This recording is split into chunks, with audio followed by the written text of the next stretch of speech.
দেশের বাজারে মূল্যবৃদ্ধি রোধে যশোরের বেনাপোল স্থল বন্দর দিয়ে এলো ভারতীয় আমদানিকৃত মুরগির ডিম।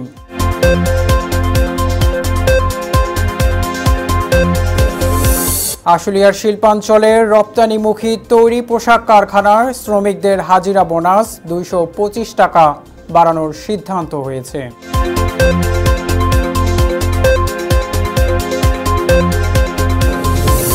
ভারতের উত্তর পূর্বাঞ্চলীয় মণিপুর রাজ্যে ডিসি অফিসে টানানো পতাকা নামিয়ে 7 রঙা পতাকা উড়িয়েছে শিক্ষার্থীরা।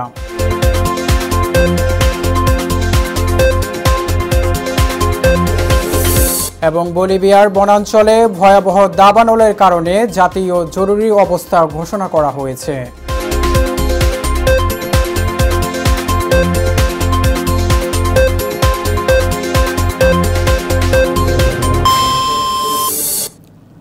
দর্শক আসসালামু আলাইকুম। এতক্ষণ দেখছিলেন সারা দেশ সংযোগের সংবাদ শিরোনাম, সাথে রয়েছি আমি এনামুল হাসান বাপ্পি। এবারে বিস্তারিত।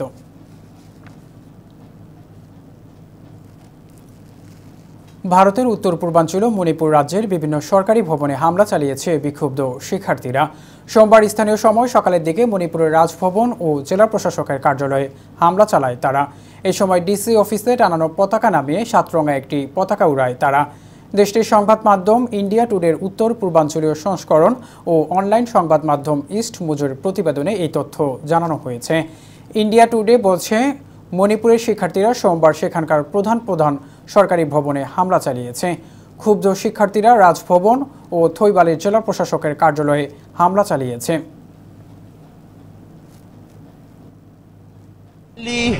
To give the information to the concerned authorities that there is no difference between living in a case and living in the Ifal Valley. There is no sort of safety zone right now. আশুলিয়ার শিল্পাঞ্চলে রপ্তানিমুখী তৈরি পোশাক কারখানার শ্রমিকদের হাজিরা bonus 225 টাকা বাড়ানোর সিদ্ধান্ত হয়েছে। এছাড়া নতুন নিয়োগে নারী পুরুষ বৈষম্য থাকবে না। এক্ষেত্রে যোগ্যতাকে প্রাধান্য দেওয়া হবে। মঙ্গলবার থেকে সব কারখানা খোলা থাকবে। সোমবার আশুলিয়া অঞ্চলের সমন্বয় সভায় এসব সিদ্ধান্ত হয়েছে। রাজধানীর উত্তরায় বিজিএমএ ভবনে অনুষ্ঠিত সভায় সভাপতিত্ব করেন সংগঠনের সভাপতি খন্দকার রফিকুল ইসলাম। সেনাবাহিনীর 9ম পদাতিক ডিভিশনের কমান্ডার মেজর জেনারেল মঈন খান সহ যৌথ বাহিনীর প্রতিনিধি, হামিম গ্রুপের ব্যবস্থাপনা পরিচালক ও ব্যবসায়ীদের শীর্ষ সংগঠন FBCCI এর সাবেক সভাপতি AK আজাদ সহ আশুলিয়া শিল্পাঞ্চলের বিভিন্ন কারখানার মালিক ও শ্রমিক নেতারা বৈঠকে অংশ নেন। কালকে কাজ করব, কাজ চালিয়ে যাব। আমাদের জীবনের সমস্ত সংকট যখনই যা হবে, আমরা বিজেপির সাথে ভবিষ্যতে কোনো সংকট হইলে আমরা সেগুলো বুঝে নেব। আগামীকাল থেকে সব ফ্যাক্টরি খোলা থাকবে এবং আশা করি আমরা যে আমাদের এই ঐক্যমতের ভিত্তিতে আগামীকালকে থেকে আর কোনো বিশৃঙ্খলা থাকবে না। শ্রমিক ভাই বোনেরা তাদের সর্বান্তক সহযোগিতা করবে। পটুয়াখালীর গলাচিপার চরকাজলে গভীর নলকূপ বসাতে গিয়ে ভূগর্ভস্থ প্রাকৃতিক গ্যাসের সন্ধান মিলেছে। ঘটনাটি ঘটে উপজেলার 6 নম্বর ওয়ার্ডের ইউপি সদস্য মনির হোসেন পেদার নিজ বাড়িতে। নলকূপের পাইপের উপর টিউবওয়েল বসানোর জন্য কলমিস্ত্রি আসলে তাদের মাধ্যমে জানতে পারেন পাইপ দিয়ে গ্যাস বের হচ্ছে। এরপর সেখানে লোহার পাইপ দিয়ে গত 5 দিন যাবৎ সেখানে বের হওয়া গ্যাস দিয়ে তাদের পরিবারের যাবতীয় রান্নার কাজ সারছেন। এ বিষয়ে ইউপি সদস্য মনির সহ এলাকাবাসী সরকারে এই বিষয়টি নজরে নিয়ে পদক্ষেপ গ্রহণের আহ্বান জানান। আমরা খুব খুশি হয়েছি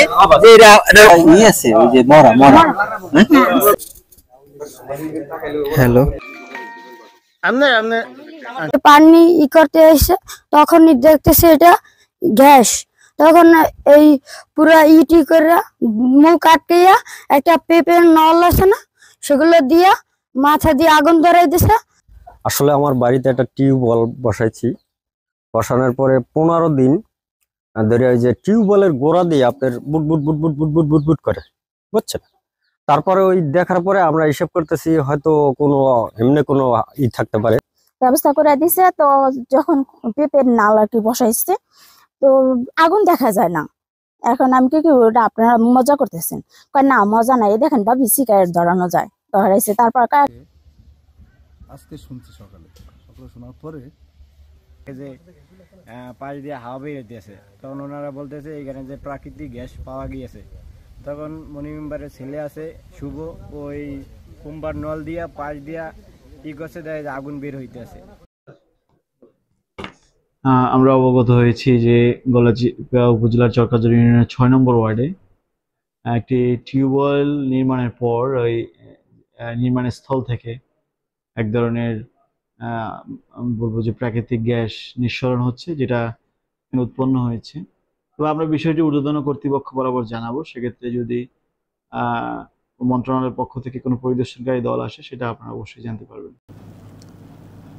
বলিভিয়ার বনাঞ্চলে ভয়াবহ দাবানলের কারণে জাতীয় জরুরি অবস্থা ঘোষণা করা হয়েছে, তবে এখন পর্যন্ত হতাহত বা ক্ষয়ক্ষতির কোনো খবর পাওয়া যায়নি। রোববার দেশটির প্রতিরক্ষা মন্ত্রণালয় এই তথ্য নিশ্চিত করেছে। খবর রয়টার্সের। দাবানল মোকাবিলায় আন্তর্জাতিক সমর্থন চেয়ে এক সংবাদ সম্মেলনে প্রতিরক্ষা মন্ত্রী এডমুন্ডো নোবেলু বলেছেন, জাতীয় জরুরি অবস্থা ঘোষণার এই পদক্ষেপ দেশটিকে দ্রুত আন্তর্জাতিক সমন্বয় করার সুযোগ দেবে।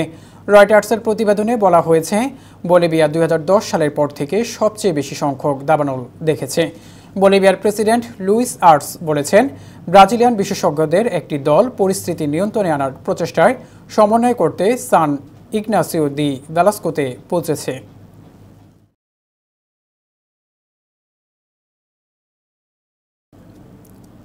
দিনাজপুরের নবাবগঞ্জ উপজেলার ভাদুরিয়ার চাটশাল থেকে কাশিয়ারা, শিবরামপুর, হরিণা সহ প্রায় 10টি গ্রামের মানুষের চলাচলের একমাত্র কাঁচা রাস্তাটির বেহাল দশা।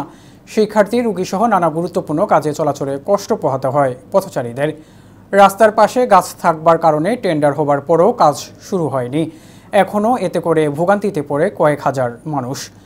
বারবার দাবি জানালেও কোনো গুরুত্ব দেননি জনপ্রতিনিধিরা। এমন পরিস্থিতিতে রাস্তায় ধানের চারা রোপণ করেছেন গ্রামবাসী ও পথচারীরা। স্কুল চেঞ্জ করার পরে আমাদের স্কুলে যেতে হয়, তাহলে কিরকম একটা খারাপ একটা পরিস্থিতি আমাদের। স্কুলে যাওয়ার পর আমাদের ফ্রেন্ডদের আমার মুখ দেখাতে পারে না, কারণ সকলে বলে দেখ সেই হলো আদিম যুগের সেই কাজ করে এবং আমাদের নামে বিভিন্ন মামলা করে। আমাদের তাদের বিষয়ে যদি আমরা কোনো কিছু কথা বলি, দেশের বাজারে মূল্যবৃদ্ধি রোধে যশোরের বেনাপোল স্থলবন্দর দিয়ে এলো 13,910 কেজি ভারতীয় আমদানিকৃত মুরগির ডিম। এর আগে প্রথম 61,950টি মুরগির ডিম আমদানি করা হয় গত বছরের 5 নভেম্বর। সোমবার বেনাপোল কাস্টমসের চেকপোস্ট কার্গো শাখার রাজস্ব কর্মকর্তা মাসেদুর রহমান বিষয়টি নিশ্চিত করেছেন। পরীক্ষণ শেষ করে ডিমগুলো যত দ্রুত সম্ভব ক্লিয়ারেন্স দেওয়া হবে বলে তিনি জানান। এসব ডিম রপ্তানি করেছে ভারতের শ্রীলক্ষ্মী এন্টারপ্রাইজ নামের একটি প্রতিষ্ঠান। আমদানিকারকের পক্ষে ডিমের চালানটি ছাড়করণের জন্য বেনাপোল কাস্টমস হাউজে কাগজপত্র দাখিল করেছেন C&F এজেন্ট রাতুল এন্টারপ্রাইজ।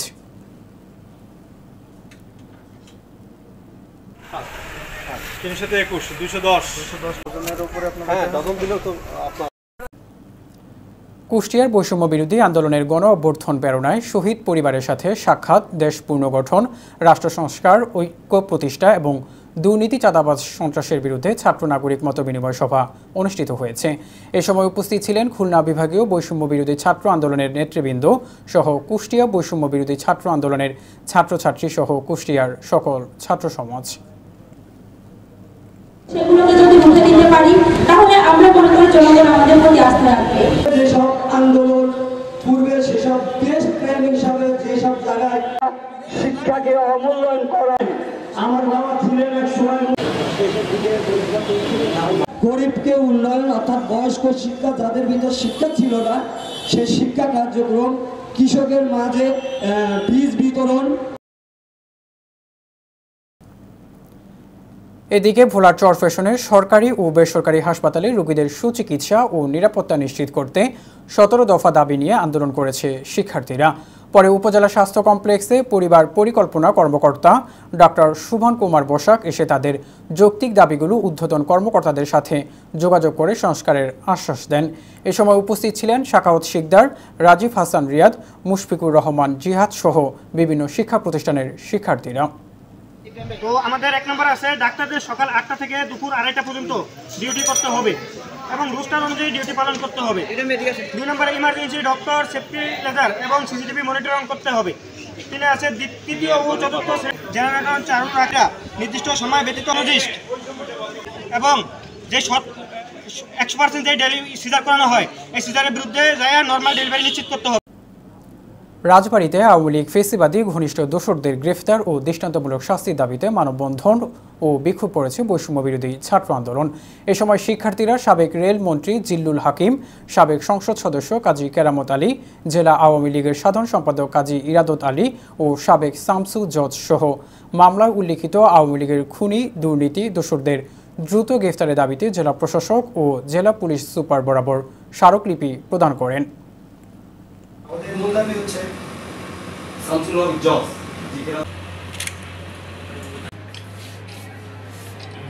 আমরা যারা স্টুডেন্টরা মামলা করছি, যারা আসামি তারা সবাই রাজবাড়িতে ফুরফুরে বাতাসে ঘুরে বেড়াচ্ছে, তাদের কোনো অ্যাকশন নেওয়া হয় না, গ্রেপ্তার করা হয় না। আমি চাই যারা অপরাধী সে যেই হোক সেই শাস্তি পাবে, এটা আমাদের ছাত্র সমাজের চাওয়া। যে নতুন বাংলাদেশ হতে যাচ্ছে সেখানে ইনশাআল্লাহ কোনো নির্যাতন থাকবে না, বৈষম্য থাকবে না, আমরা বৈষম্যমুক্ত মানবিক বাংলাদেশ করব। সাতক্ষীরার কলারোয়া হিজুলদি সীমান্ত এলাকা হতে অবৈধভাবে ভারতে গমনকালে ৩ জন বাংলাদেশিকে আটক করেছে বিজিবি। সোমবার হিজুলদি সীমান্ত এলাকা থেকে তাদেরকে আটক করা হয়। আটককৃতদের নাম মনিকা খাতুন, ঋতু আক্তার ও সুমাইয়া। তারা শেরপুর জেলার নওখোলা থানার শিকদারপাড়া গ্রামের মনিরের মেয়ে, অপরজন Mariyam Akter Juli. Satkhira battalion lieutenant colonel Ashraful Haque জানান, আটককৃতদের পরবর্তী আইনানুগ ব্যবস্থা গ্রহণের নিমিত্তে কলারোয়া থানায় সোপর্দের কার্যক্রম প্রক্রিয়াধীন রয়েছে।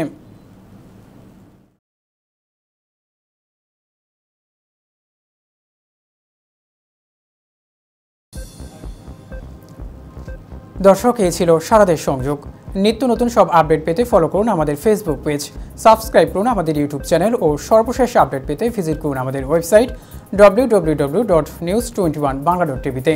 এতক্ষণ আমাদের সাথে থাকার জন্য অসংখ্য ধন্যবাদ। আসসালামু আলাইকুম।